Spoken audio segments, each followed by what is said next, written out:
Assalamualaikum warahmatullahi wabarakatuh. Alhamdulillah, syukurillah pada malam hari ini atas izin Allah kembali kita melangkahkan kaki kita dalam satu kebaikan dalam rangka mengisi waktu usia umur yang Allah berikan untuk senantiasa kita gunakan dan kita manfaatkan dalam rangka mencari ridha Allah Subhanahu wa taala. Terlebih adalah juga dalam rangka menuntut ilmu. Mudah-mudahan ilmu kita bermanfaat fid dini wad dunya wal akhirah. Amin ya rabbal alamin. Mari kita lanjutkan pelajaran kita dalam kitab Fiqh Fathul Qarib. Hadirin hadirat sekalian, kita sudah masuk kemarin dalam fasal yang menjelaskan tentang ahkamu salatil istisqa, hukum daripada salat istisqa, yaitu salat meminta hujan, ay talabus suqya, supaya Allah turunkan anugerah rahmat berupa hujan setelah panjangnya kemarau kering sehingga menyebabkan terhentinya segala sesuatu dari hasil kebun, ladang dan bahkan sampai perekonomian. Maka atas dasar itulah disyariatkan untuk kita meminta turunnya hujan menjadi rahmat dalam kehidupan kita. Setelah 3 hari berpuasa atas perintah penguasa yang adil, pemimpin yang adil, pemimpin yang memperhatikan syariat. Jadi pemimpin yang beriman itu yang ngerti syariat dia. Sebab kalau pemimpin nggak ngerti syariat, ya masa bodoh dia. Ya, lo gue, yang penting perut gue kenyang, rekening gue banyak isinya, kan gitu. Duitnya penuh.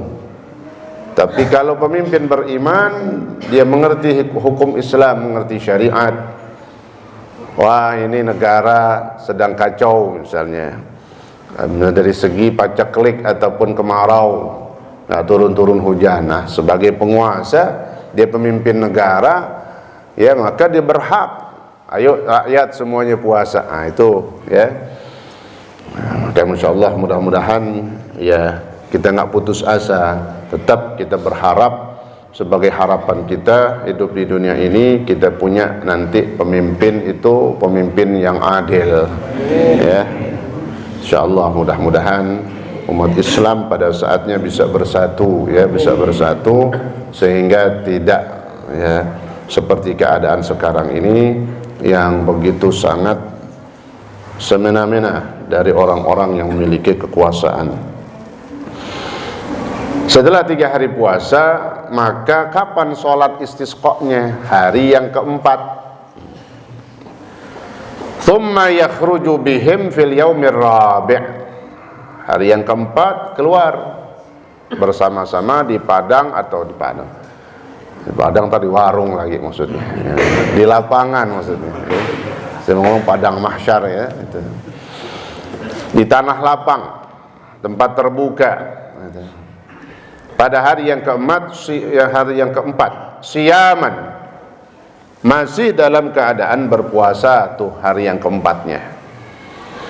Ghaira mutatayyibina wala mutazayyinin bal yakhrujun fi thiyabin bidlah. Nah, salat istisqa beda sama salat Id dari segi pakaian yang kita pakai. Ya. Jadi ada ilmunya, nggak asal salat istisqa baju cakep banget. Ibu mengkredep baju itu mengkredep. Ya. Mengkilap sampai silo-silo kita, wanginya harumnya ngambreng ya. Dia lewat 7 meter masih bau kan gitu ya. Gimana tuh cara berpakaian orang-orang yang akan keluar untuk sholat istisqa. Ghayra mutatayyibin, keluarnya manusia orang yang akan sholat istisqa tanpa menggunakan minyak wangi. Ya, artinya apa adanya begitu dah.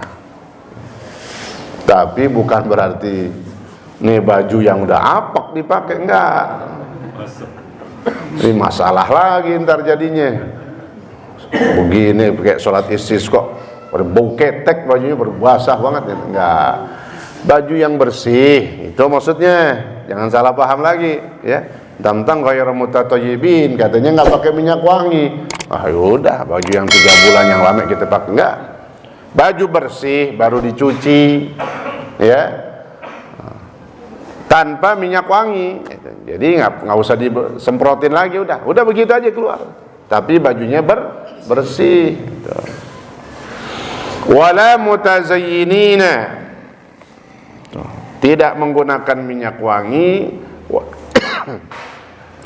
Wala mutazayyinin, dan juga tidak berhias, laki perempuan, apalagi ibu-ibu, ya. Bibirnya udah begitu aja deh tuh Bu, kelihatan dah, nggak usah dimenor-menorin, ya, apalagi tebal-tebalin dah. Tuh alis nggak usah dimangklik-mangklikin gitu, ya, lancip banget, tebal, nggak. Apa adanya keluar.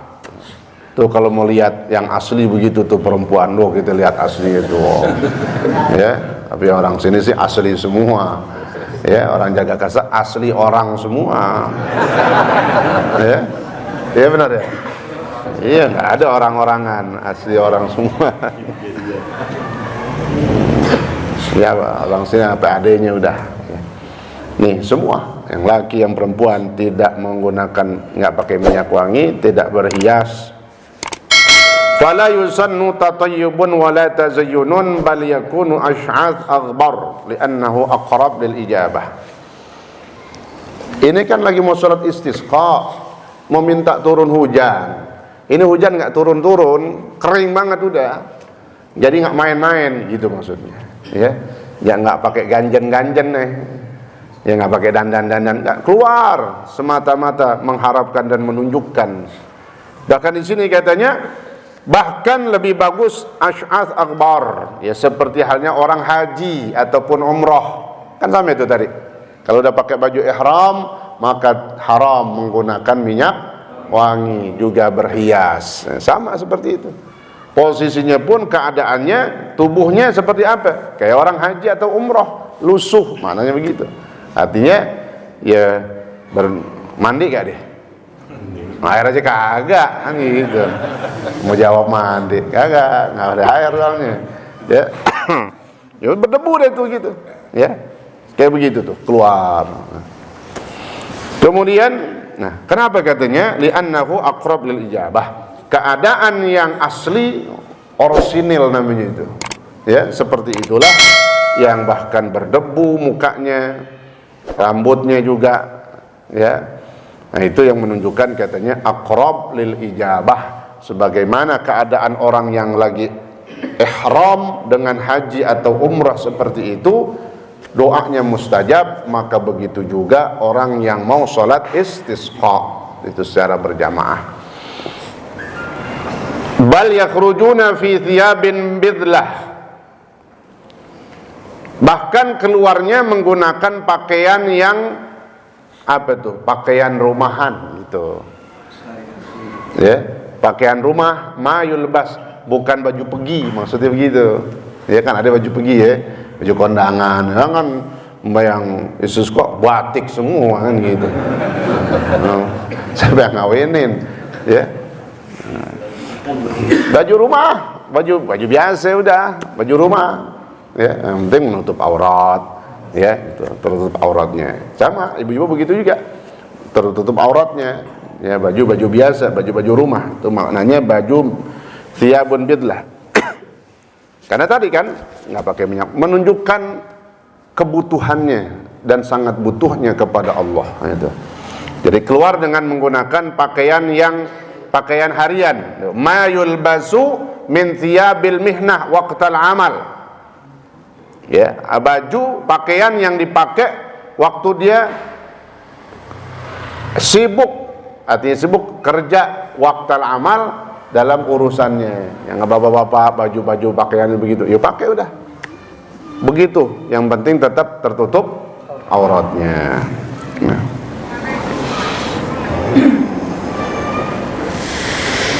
Wa hikmatu dzalika annaha tush'iru bil maskanah wal faqah wat talab wal isti'taf wa dzalika aqrabu lil ijabah wa yadhhabuna min tariqina. Kenapa ada cara berpakaiannya orang yang mau sholat istisqa itu kagak pakai minyak wangi, kagak berhias, juga bajunya baju harian, bukan baju pergi, bukan baju cakep, baju biasa-biasa aja, tertutup aurat, ya, baju sederhana, baju rumah, baju hari-harian. Apa katanya hikmahnya? Nah, kata ulama, ada hikmahnya itu, annaha tush'ir bil maskanah. Maka itu semua supaya kita sama. Yang kaya begitu juga, ya. Bukan yang orang nggak punya doang tuh, yang punya, yang kaya pun kalau mau sholat istisqa pakai baju biasa semua. Untuk apa? Tush'ir bil maskanah, merasakan semuanya rasa miskin, rasa nggak punya apa-apa, kebutuhan ya yang sangat dia harapkan kepada Allah Subhanahu wa taala. Wal faqah tuh merasakan miskin, merasakan fakir.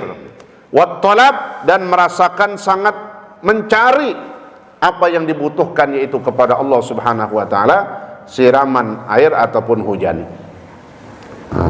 Karena dengan pakaian-pakaian seperti itu, keadaan seperti itulah katanya aqrab ilal ijabah.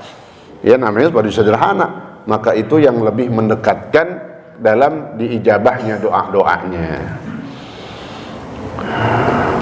Min thiyabil min wastikanatin. Apalagi nih adab, apalagi atau apa saja adab ketika orang melaksanakan sholat istisqa. Wastikanatin ay khusyu'in. Keluar hadir di tempat sholat itu dengan perasaan khusyuk, artinya merasakan benar-benar menghayati dan memaknai bahwa dia benar-benar manusia, hamba-hamba yang sangat membutuhkan pertolongan Allah Subhanahu wa taala. Itu khusyuk. Wa tadarru ay khudu' wa tadallul. Khudu' ya, kalau khusyuk itu adalah hatinya benar-benar merasakan dan sangat mengharapkan pertolongan Allah Subhanahu wa taala. Tadarru' khudu'. Kalau tadarru' itu berhubungan dengan anggota tubuh. Kalau khusyuk hati, ya. Kalau khudu' tadarru' itu anggota tubuh. Sama seperti sholat.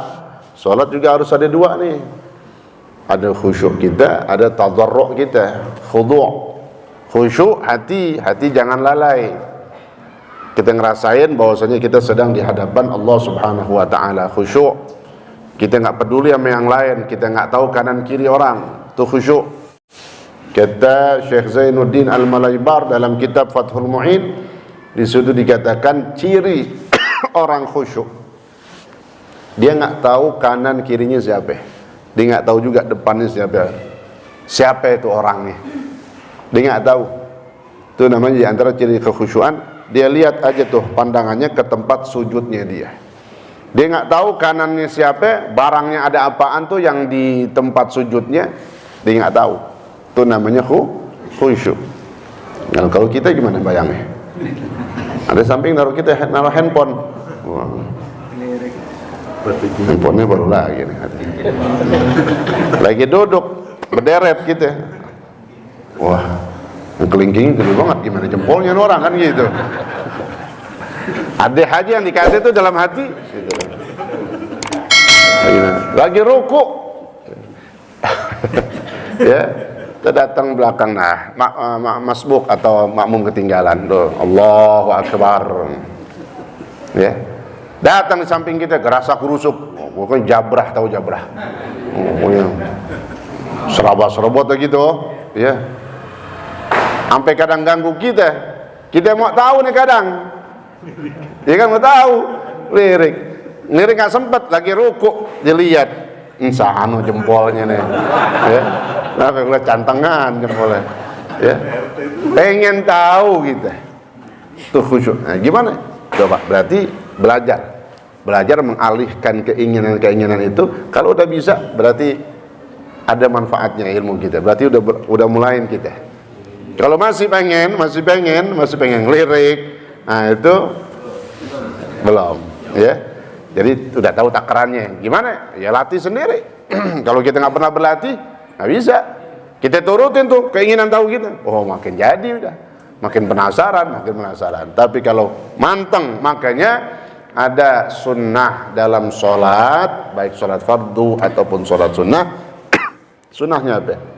Sebelum kita masuk takbiratul ihram sudah diperintahkan an-nadharu ila maudhi'i sujudihi, memandang tempat sujudnya dia, bukan tempat sujud temennya, ya. Lihat tempat sujud kita, ya, udah situ aja udah. Bukan melotot, bukan.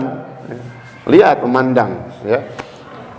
Memandang karena kan ada menumbuhkan kekhusyuan, memandang dan seakan-akan di hadapannya itu adalah raja di atas raja.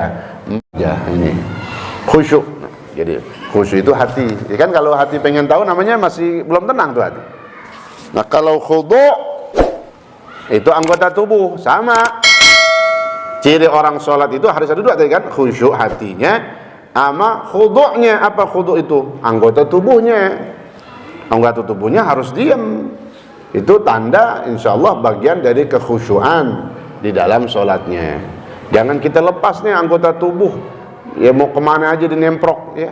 Dia mau garuk, dia mau ngusap. Ya kalau nggak begitu penting banget, nggak darurat banget, ya, nggak sangat mendesak, nah, kita tahan itu, kita tahan, ya. Ini bagian. Kenapa? Begitulah memang semestinya adab ketika kita ibadah, khususnya sholat. Termasuk juga dalam sholat istisqa. Itu. Wastikanatin ay khusyu'in wa tadarru'in. Tadarru' itu khudu' wa tadallul. Ya, dia jaga anggota tubuhnya, sama tadallul, dia merasakan hina di hadapan Allah karena bukan siapa-siapa, cuma ciptaan Allah yang tadinya kagak ada kita, ya, bisa jadi berkembang begini nih, bisa seperti ini keadaan kita, punya sesuatu, punya keluarga, punya semuanya, nah, punya kekuasaan, punya harta, punya kerjaan, punya dunia. Kita ingat di hadapan Allah bahwasanya inilah kita manusia yang lemah, yang nggak bisa apa-apaan tuh di hadapan Allah. Begitu keadaannya. Wa yukhrijuna ma'ahum as-sibyan.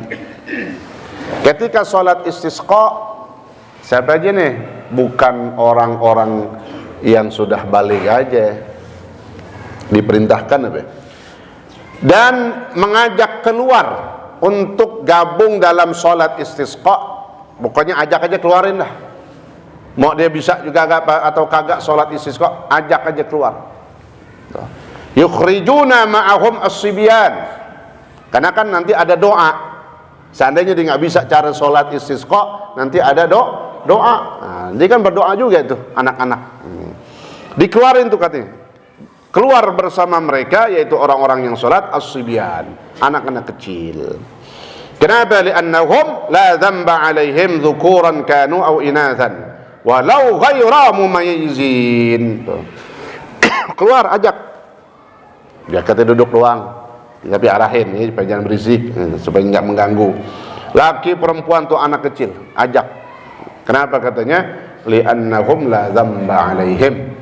Karena namanya dia masih kecil, kan dosanya dikitan, gitu. Nah kalau kita udah tua, dosanya banyakan. Tapi nggak mesti tinjauannya dosa aja orang udah tua, ya. Bukan dosanya doang banyakan, ibadahnya juga banyakan. Kalau yang benar-benar ibadahnya dimanfaatkan waktunya. Walau ghairu mumayyizin, meskipun tuh anak-anak belum tamyiz, bukan balik lagi nih Pak. Ini bukan balik, belum tamyiz, karena kan anak dalam syariat Islam ada yang namanya tamyiz.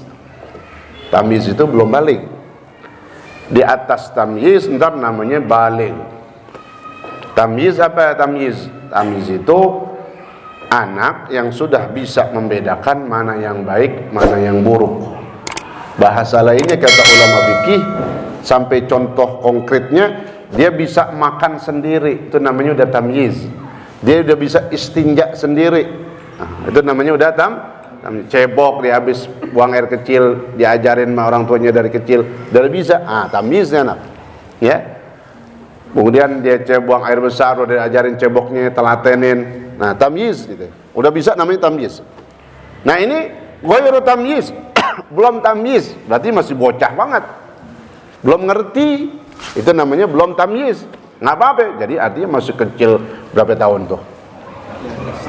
Di bawah, ya di bawah 3 tahun kali, ya. Nah, di bawah 5 tahun, 3 tahun, masing-masing kan karakter orang beda-beda. Nah, tuh diajak keluar semuanya, bukan yang udah sekolah doang, bukan yang udah 7 tahun, enggak, di bawahnya masih kecil, ajak semua, gitu. Karena nanti tadi tuh, ketika berdoa, mereka yang masih kecil-kecil ini diharapkan diterima doanya, karena mereka ya baru, karena masih kecil kan hidupnya baru, ya, kesalahannya, dosanya masih dikit, itu. Wasyuyukh wal ajaiz wal bahaim. Siapa lagi yang diajak keluar? Orang-orang yang sudah tua, yang lanjut usia, dorong dah keluar, gitu. Ya kursi roda, yang dituntun, yang ya, kenapa ini mau sholat istisqa nih Pak, katanya, kita udah lama hujan kagak turun, udah kering banget nih, supaya Allah turunin hujan. Tuh asyuyukh, ya, laki-laki kayak itu, kakek-kakek, wal ajaiz, yang sudah lemah, ya, li'anna du'aahum aqrab ilal ijabah, sama kayak anak kecil gitu, ya. Nah, orang yang sudah tua, udah lanjut usia, kakek-kakek, nenek-nenek ini diajak keluar. Kenapa? Karena doa mereka akrab, sangat mendekati diijabah oleh Allah. Kenapa? Fa innahum araqqu quluban min ghairihim. Karena orang-orang yang sudah lanjut usia ini, yang udah tua, kakek-kakek, nenek-nenek, ya, mereka yang lebih lembut hatinya karena udah tua, ya, udah nggak keras kayak dulu, waktu masih keker dia, waktu masih benar-benar dah, ya, punya kekuatannya, fisiknya, emosinya. Tapi kalau udah tua, itu katanya diharapkan hati mereka lebih lembut, sehingga ketika minta pun kadang nggak, bahkan kita lihat yang sudah tua ketika berdoa dia banyak menangisnya. Kenapa?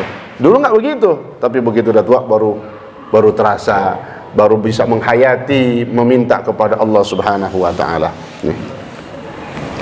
Sebab apa? Ya. Di dalam hadis Nabi ada disebutin, yaitu, tapi sebelumnya apalagi yang diajak keluar? Bukan manusia aja, anak-anak yang kayak tadi, kakek-kakek, nenek-nenek yang udah tua, yang udah lanjut. Ada lagi makhluk Allah yang kalau ada diajak keluar bareng, tapi ditempatin terpisah, kagak nyampur sama orang. Apa itu? Al-bahimah, binatang ternak. Bisain, kebo, sampi, bisain, jangan dicampur aja, ya, satu tempat sono. Jadi kita lihat wal bahaim, begitu juga dikeluarkan siapa yang punya hewan ternak, ya, kumpulin. Jam'u bahimah wa huwa adamun nutqi. Bahimah itu artinya binatang ternak, ya, binatang, ya. Dan dipisahkan katanya bainaha wa baina auladiha. Caranya bahkan katanya kalau ada anak sapi, ada induknya, ada bapaknya, dipisah katanya. Jangan digabungin sekeluarga, keluarga sapi nih, ya, pisahin. Anaknya dipisahin sama bapak dan ibunya. Ada apa itu tujuannya? liyukthira as-siyaha wad-dajija, supaya makin banyak suara-suara. Kalau dipisahin dia teriak gak? Kan gitu. Dia ngerengek kan gitu. Berisiknya itu suara-suara itu tuh yang nanti ya diharapkan mengetuk pintu langit. Sengaja katanya. Cara sampai begitu. Ya, jadi jangan dikumpulin jadi satu sama bapak ibunya tuh binatang, tapi dipisah supaya makin banyak teriakan-teriakan ataupun rengekan-rengekan daripada anak-anak yang terpisah dari induknya ini. Karena dalam hadis laula bahaim rutta wa syuyukhin rukka wa atfalin rudda la subba alaikumul azaba subban. Dalam hadis katanya, tiga kelompok ini nih, anak kecil yang masih kecil banget di bawah 2 tahun, kakek-kakek ya, orang-orang yang sudah lanjut usia, udah tua, sama binatang yang disebutkan dalam satu hadis punya keistimewaan katanya. Kenapa tadi itu disuruh keluar ya? Karena ada hadis Nabi, laula bahaim rutta, seandainya tidak ada binatang-binatang ternak yang merengek, itu tadi itu anaknya dipisahin kan, dia teriak-teriak, dia ngulun-ngulun bahasanya kalau orang ya. Seandainya tidak ada rengekan-rengekan dari binatang ternak, anak binatang ternak yang terpisah dengan induknya, nggak ada itu lagi katanya di dunia. Wa syuyukhin rukka, dan orang-orang tua yang rukuk. Ya, artinya ini orang tua yang ahli ibadah, dia sholat tahajud. Kemudian apa lagi? Wa atfalin rudda, anak-anak kecil yang menyusu. Ya, jangan salah Pak. Kakek-kakek yang rokok, anak kecil yang jangan ketuker. Tidak turun hujan. Ya. Kakek-kakek yang menyusu, lain lagi itu ya. Anak kecil yang rukuk, ya belum bisa dia ya, jangan salah artinya. Itu hadis Nabi. Seandainya tidak ada lagi hewan ternak yang selalu meronta-ronta, teriak-teriak, kakek-kakek orang-orang tua yang selalu sholat malam, rukuk dia, kalau udah nggak ada mereka katanya, siapa lagi? Dan juga seandainya nggak ada anak-anak kecil yang menyusu, la subba alaikum al-azaba subban, kata anak Allah nih ya dalam hadis kursinya, maka akan aku timpakan kepada kalian semua azab yang sangat pedih. Akan aku timpakan azab sehabis-habisnya. Itu Semeru nggak begitu kemarin, habis semuanya udah. Itulah yang namanya kiamat. Kalau udah nggak ada orang-orang tua kita yang ahli sholat ibadah dalam sholat fardunya, kemudian anak-anak kecil, ya udah yarin aja. Emang anak kecil itu tadi bagian dari doanya itu, keberadaannya aja itu yang menjadi tertahan murkanya Allah. Itu maknanya ya. Binatang-binatang itu memang sudah ketentuan Allah. Jadi maknanya apa? Allah melihat mereka inilah, maka Allah menahan azab yang sepedih-pedihnya. La subba alaikum al-azaba subban. Jadi kita bersyukur dengan adanya orang-orang tua kita yang selalu melakukan kebaikan, yang ahli di dalam sholatnya, dalam sholat tahajudnya juga diantaranya ya. Anak-anak kecil yang masih menyusu, itu bagian dari tertahannya azab separah-parahnya ya. Wa qila minal ibadah wa qala sallallahu alaihi wasallam wa hal turzaquna wa tunsaruna illa bidu'afaikum.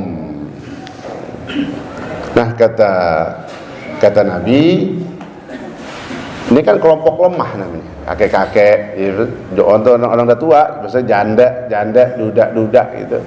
Ya, orang yang udah tua, ya, atau anak-anak kecil yang lagi pada nyusu, kan kaum lemah. Ya. Ya, kata Nabi apa? Hal turzaqun wa tunsarun illa bidu'afaikum. Mereka lah yang menjadi sebab kalian diberikan pertolongan dalam perang, kata Nabi. Itu makanya ada dalam perang itu yang udah tua dibawa juga. Karena Allah lihat nih ada yang tua ini nih. Kata Nabi apa? Hal turzakun, tidaklah kalian diberi rizki, harta ghanimah, rampasan. Wa tunsarun, diberikan pertolongan, menang dalam satu perang, illa bidu'afaikum, kecuali karena sebab doa dari orang-orang lemah di antara kalian. Ada yang nggak ikut juga, mereka dari jauh dari rumahnya berdoa supaya orang yang perang bersama Nabi menang. Nah itulah kata Nabi, kalian bukan menang karena kalian jago, itu maknanya. Kalian menang karena doa dari orang-orang lemah, orang fakir, miskin, anak yatim, orang-orang yang sudah tua. Itu dia. Ya mudah-mudahan kita dapat keberkahan dari orang-orang tua kita, dan insyaallah kita bisa terus menjaga ibadah kita. Amin ya rabbal alamin. Bisa ya? Ya baru mulai ngaji, udah habis aja. Allahu ta'ala a'lam bis-shawab. Al-Fatihah. A'udzu billahi minasyaitonir rajim. Bismillahirrahmanirrahim. Alhamdulillahi rabbil alamin. Arrahmanir rahim. Maliki yaumiddin. Iyyaka na'budu wa iyyaka nasta'in. Ihdinas siratal mustaqim. صراط الذين أنعمت عليهم غير المغضوب عليهم ولا الضالين آمين. بسم الله الرحمن الرحيم. الحمد لله رب العالمين. اللهم صل وسلم بارك على سيدنا محمد وعلى آل سيدنا محمد. اللهم اغفر لنا المرحوم شمس الدين بن سلوك، Kana binti Fulan, Bapak Qana bin Kontong, وجميع الأسماء المذكورين في هذه الورقة، ولأرواح آبائنا وأمهاتنا وجدودنا وجداتنا. اللهم اغفر لهم وارحمهم وعافهم واعف عنهم برحمتك الواسعة. ربنا انفعنا بما علمتنا وعلمنا ما ينفعنا وزدنا علما، والحمد لله على كل حال برحمتك يا أرحم الراحمين. صلى الله على سيدنا محمد وعلى آله وصحبه وسلم، والحمد لله رب العالمين. السلام عليكم ورحمة الله وبركاته. Waalaikumsalam warahmatullahi wabarakatuh.